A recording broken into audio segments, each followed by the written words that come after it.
एक मोठी बातमी समोर येते। नागपूर MIDC परिसरात कारखान्याला आग लागल्याची माहिती आहे। अग्निशमन दलाच्या 4 गाड्या घटनास्थळी दाखल झाल्या तर कापूर कारखान्याला आग लागल्याची प्राथमिक माहिती समोर येते।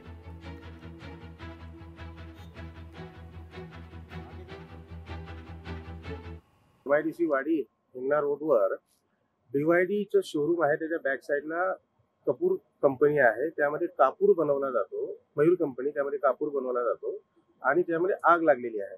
आज आम्ही घटनास्थळी पोहोचलो असता त्या ठिकाणी फायर ब्रिगेडची एखादी गाडी होती। आगीचं प्रमाण खूप मोठ्या प्रमाणात होतं, परंतु आज बुधवार असल्यामुळे एकही वर्कर कामाला नव्हता। त्यामुळे एकही जीवितहानी झालेली नाही, परंतु कंपनीचं पूर्ण नुकसान झालेलं आहे।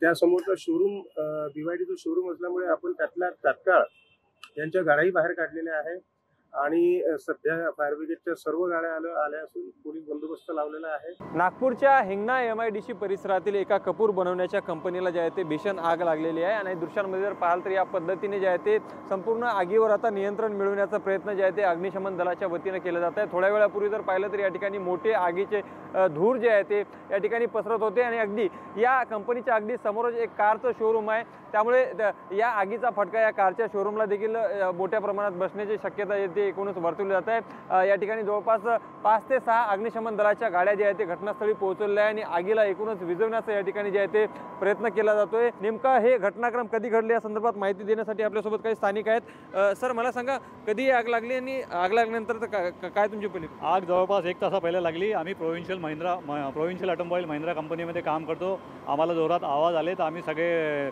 एम्प्लॉई रोडवर आलो। रोडवर सगळीकडे ट्रॅफिक जाम झालं। तसंच मी फायर ऑफिस हिंगण्याला फोन केला, त्यांनी लगेच टँकर पाठवले। लगेच आम्ही पोलीस स्टेशनला फोन केला, लगेच पोलीस आली। ट्रॅफिक जाम झालं होतं, त्यांनी पोलीस ट्रॅफिक कंट्रोल केलं।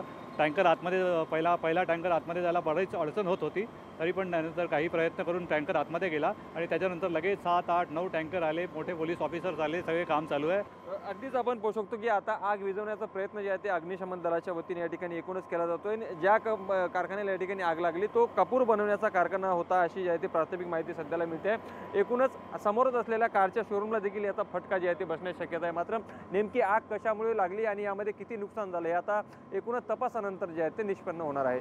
लोकशाही मराठी करता मी ज्ञानेश्वर पवार, नागपूर। लोकशाही मराठी ऐका, पहा, जागरूक रहा।